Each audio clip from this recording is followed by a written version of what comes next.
You're listening to The Jacob Volk Show. He's breaking down the latest and greatest in sports as only he can. Follow him on Twitter at RealJacobVolk. Here he is, Jacob Volk. Hello,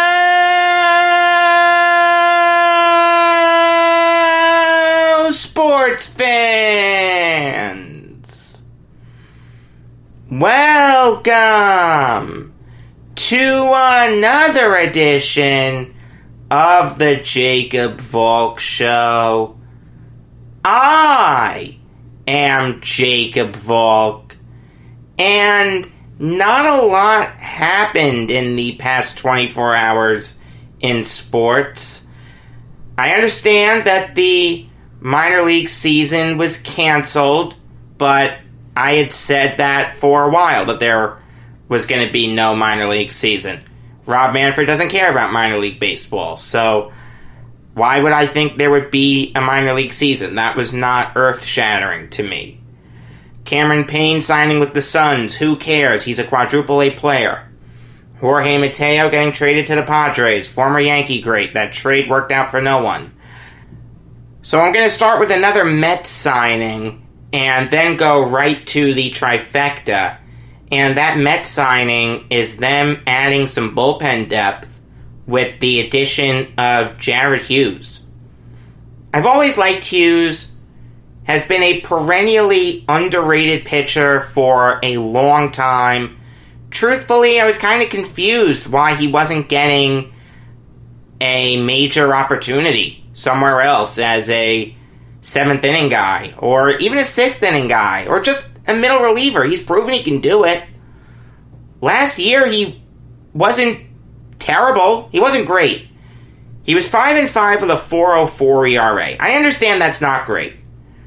But for relievers, ERA is tricky, because one bad outing messes up your whole ERA.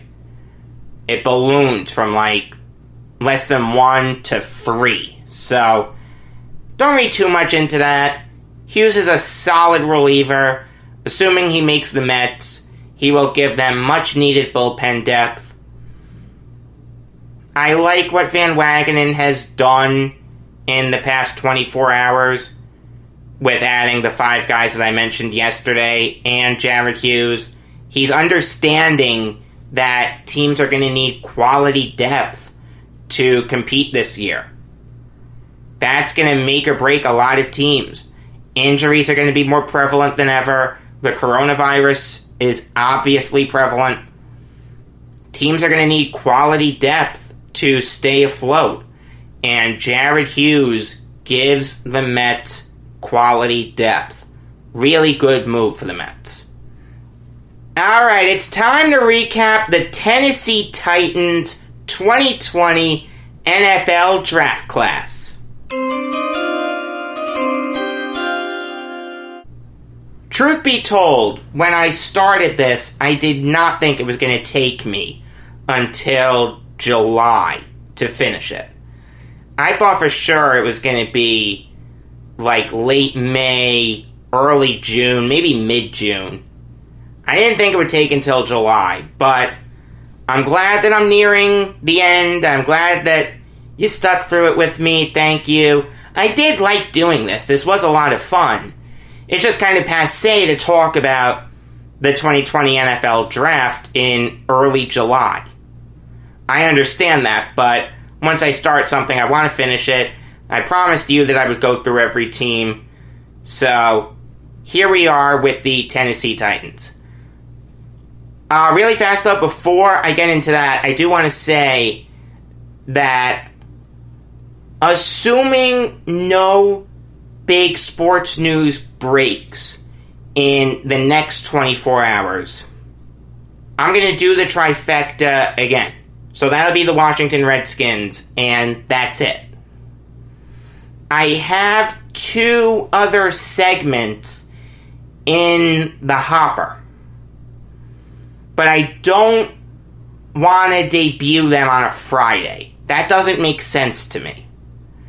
So what I'm going to do is, assuming there's no big sports news, there will be no show on Friday. I could use a day off. I've been going nonstop for over 3 months. It's hard to do this. People don't realize how hard this is. Alright, realize I'm a one-man operation here. I'm not asking for sympathy. I could care less about it. You know, I'm glad to do it. I like doing it. But sometimes you just need a day off. So, assuming there's no sports news, a 3-day weekend will be nice. If there is sports news, though, that breaks after I post the show tomorrow, you'll get another edition of the Jacob Volk Show. It may be a short show, but if it's really earth-shattering news, you'll get it. But back to the Titans. I was lower on Isaiah Wilson than most. ESPN had him as the 31st best prospect in this draft. I was much lower on him. I had him as the 64th best prospect in this draft. Jack of all trades, master of none. I like that he's going to push Dennis Kelly for a starting spot. I like Kelly as a swing tackle, but to have him as the starting right tackle, that's going to be tough. The Titans did a good thing in finding a guy who can push him. Although there were better offensive tackles available, guys like Ezra Cleveland and Josh Jones I had higher on my board than Wilson. I just see Wilson as a guy with a really low ceiling. I mean, he's going to be a good player in this league for a long time, but I just see him as a low ceiling, high floor guy. Nothing wrong with that, but when you take a guy in the late first round, I don't care if it's late. The key words there are first and round. You've got to do better than just solid. You need great. Josh Jones has the potential to be great. Ezra Cleveland has the potential to be great. Isaiah Wilson, I don't think he does. I think he's going to be a solid player for a long time. Good in pass blocking, good in run blocking. Not the smartest player in the world, but that's okay. That's something that he can learn. Arthur Smith is a fantastic offensive coordinator, and he has a really good frame. I like Wilson a lot. This was a reach, though. And a huge one at that. Kristian Fulton didn't jump off the tape at LSU, and obviously he has character concerns. He was suspended for 1.5 years for supposedly using another person's urine to try to pass a drug test. That's not good. And Fulton doesn't have the best cover skills in the world, but I love his frame. He's a really good tackler. He's going to be a really good slot corner in this league immediately. He's okay in coverage. His ball skills are okay. He can get there. He was a potential pick. And Mike Vrabel is going to be able to work with him. There was a part of me that wanted the Jets to take him instead of Denzel Mims, but I didn't like the idea of adding someone like Fulton to an already volatile Jets locker room. They did the right thing with Denzel Mims, and the Titans did the right thing with Kristian Fulton. Darrynton Evans is the perfect backup to Derrick Henry. If you were to write down on a piece of paper what the ideal backup to a back like Henry should be, it'd look a lot like Darrynton Evans. This is a guy who's not a power running back. He doesn't have a great frame, and he's not capable of carrying a team all by himself. We saw it at Appalachian State. He was the best player there, but Appalachian State wasn't upsetting teams like Michigan. Alright? Evans is a good running back, not a great one. He'll fit in seamlessly behind Henry. I had a 4th round grade on him. Incredible ball security. Didn't fumble the ball at all in just under 500 carries. Incredibly fast. Ran a 4.41 40. And it shows up in the tape. He's good in special teams. The knock on him was that he's not a power back. But the Titans already have one of, if not the best, power running back in the NFL in Derrick Henry. I absolutely love the idea of the two of them playing together. Larrell Murchison was picked in the late 5th round, and that was his range. Murchison is a jack of all trades, master of none. His frame is what scares me.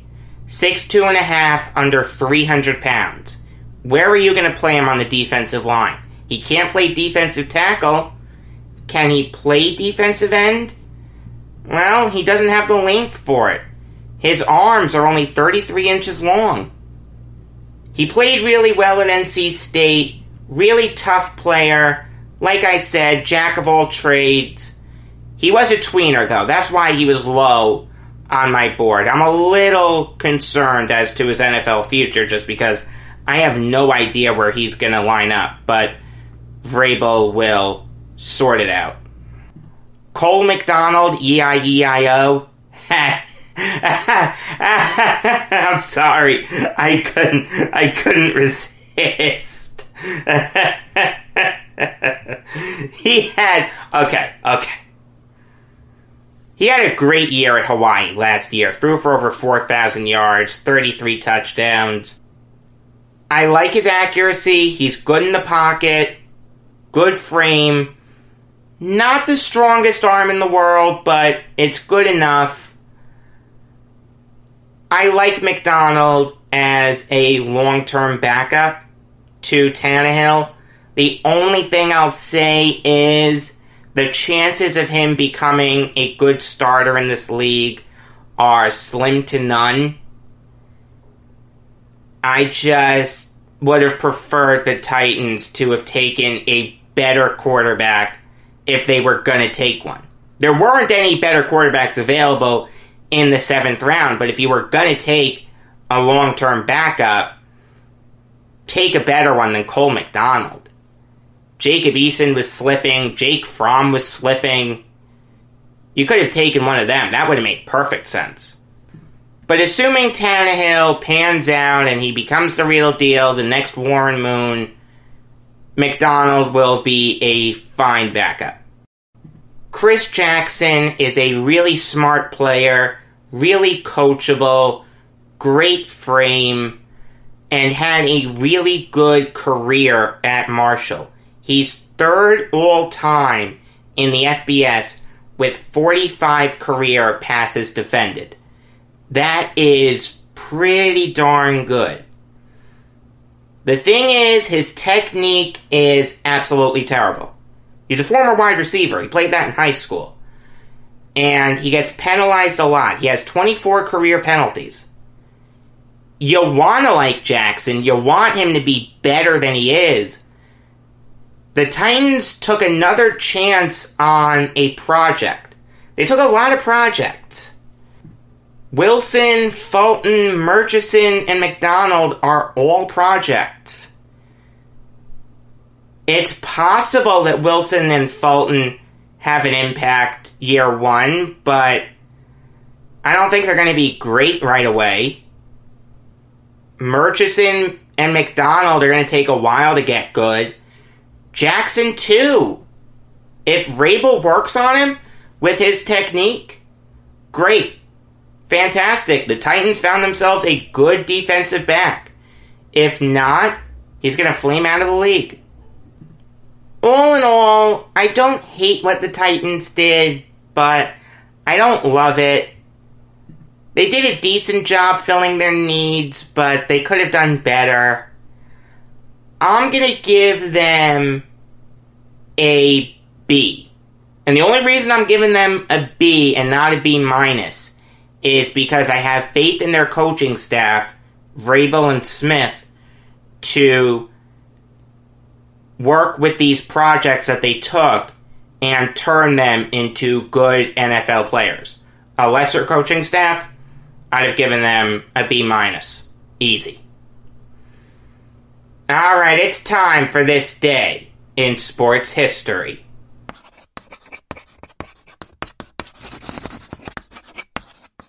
On this day, in 1857, Roger Connor was born.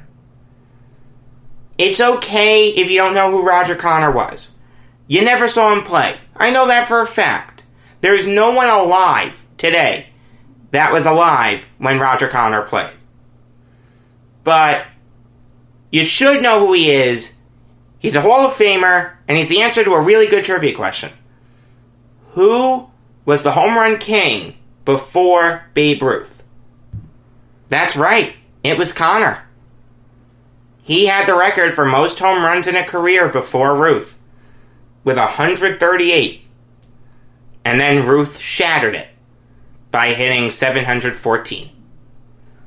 And it's funny, the 138 home runs, it took Roger Connor 18 years to get that total. Babe Ruth broke the record in 1920.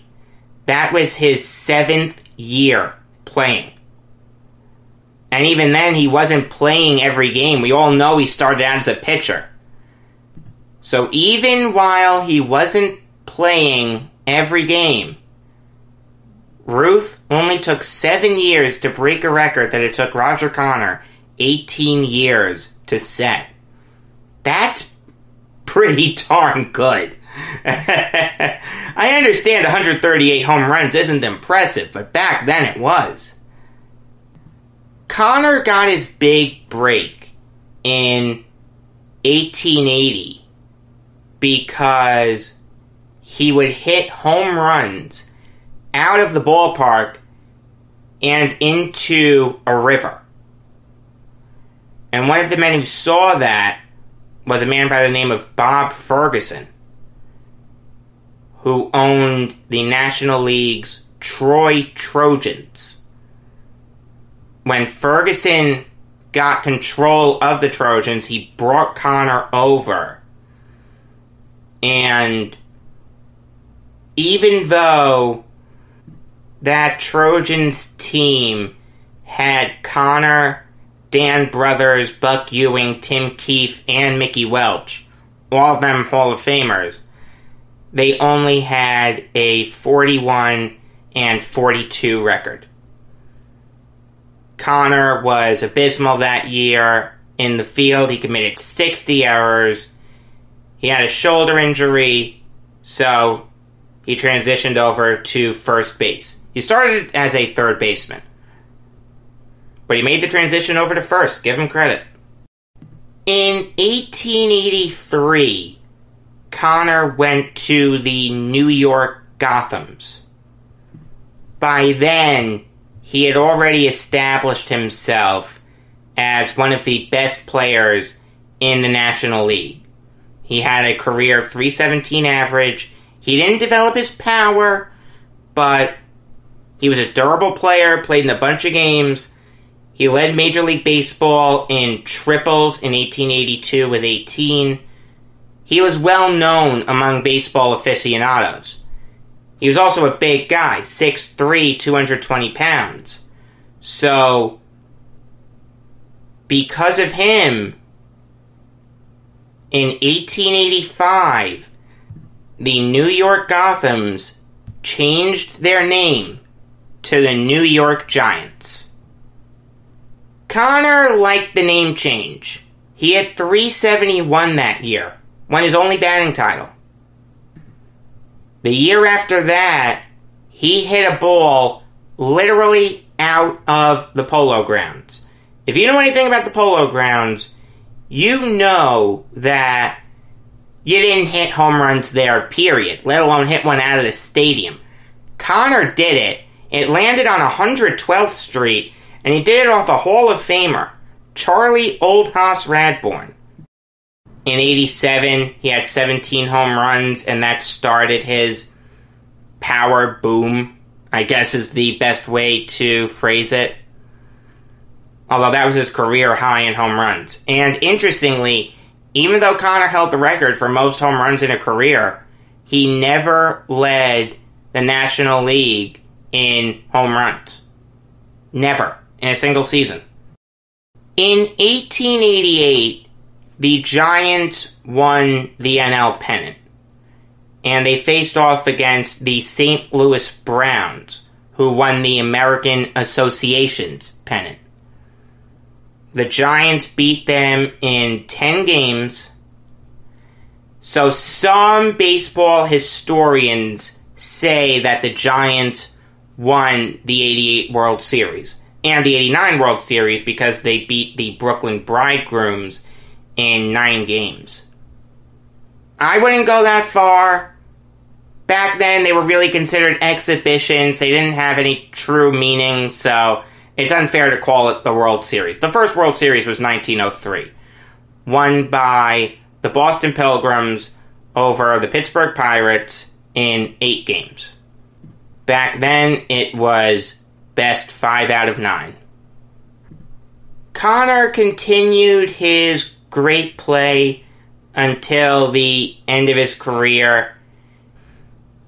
He retired with a career .316 average, 138 homers, like I said, 1,323 RBIs, just under 2,500 hits, 2,467, and 244 steals, although that is incomplete. He died in 1931 at the age of 73 from a stomach illness.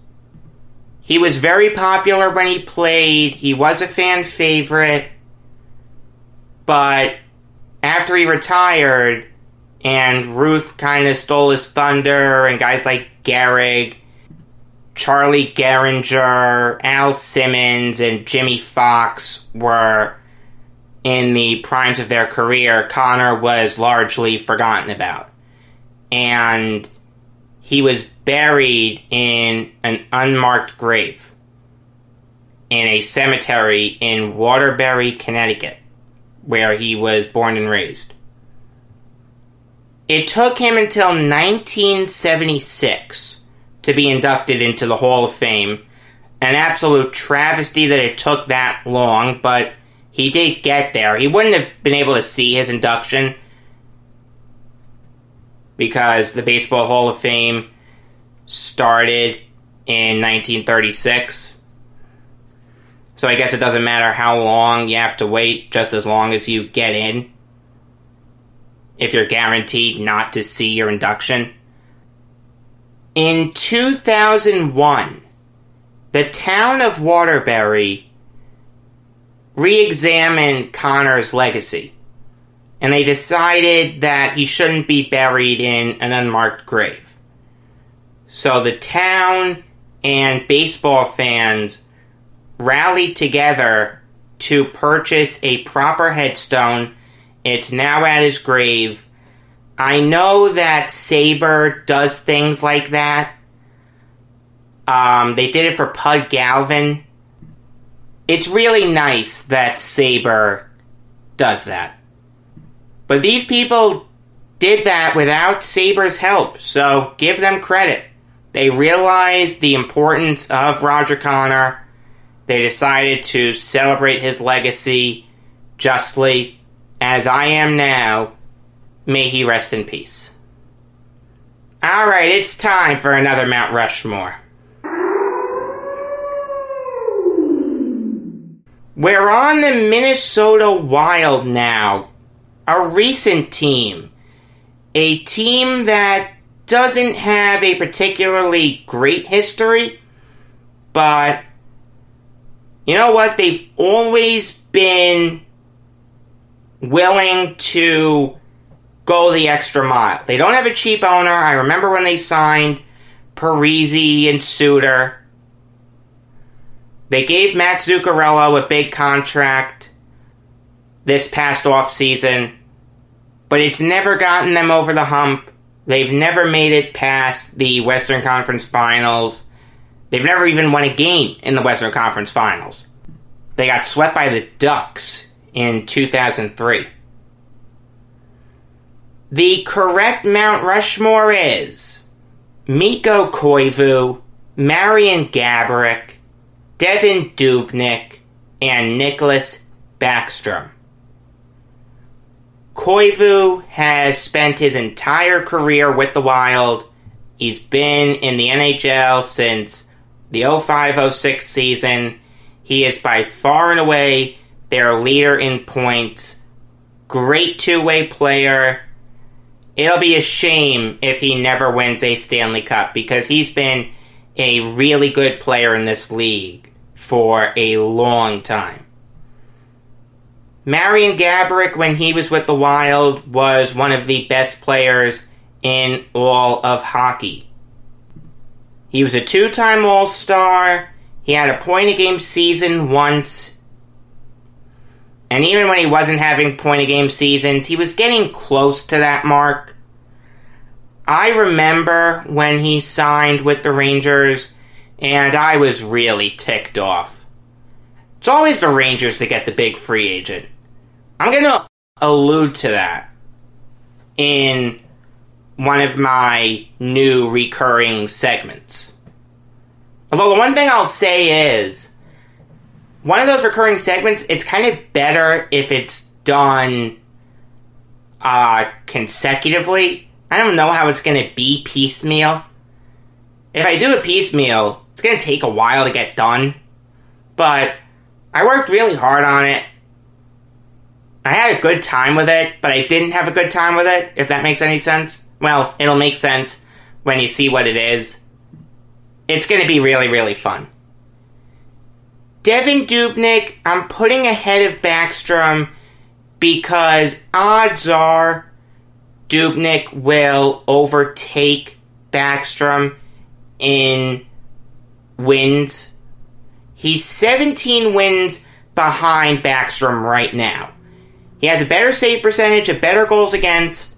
I understand that he had a lousy year this year. Alright, less than 900 save percentage, over 3.3 goals against. He was dreadful. But I think he's going to get another opportunity as their starting goalie. When he gets that opportunity, I do think he'll overtake Backstrom for most wins by a Wild goalie, so that's why I'm putting him ahead of Backstrom. Dubnyk is also a 3-time All-Star. Finished in the top 5 in Vezina Trophy voting twice with the Wild. One in 14-15 when he was traded from the Coyotes to the Wild. He did win the Masterton Trophy that year. And in 16-17, he finished 5th in Vezina Trophy voting. Nicklas Backstrom came into the NHL like a bat out of hell. He won the William Jennings Trophy, led the league in save percentage, led the league in goals against. But the funny thing about his career is he kept getting worse and worse and worse. You can't expect sub-2 goals against seasons every year, but Backstrom kept getting worse year after year, and he went from leading the NHL in wins in the 12-13 season with 24. That was the lockout year, the most recent one, to having a sub-9 save percentage and an over 3 GAA the next year. Really, really weird career. I guess the league just figured him out. Until tomorrow, I am Jacob Volk saying that I'll never get 3,000 hits in my baseball career, but I will get them in my golf career.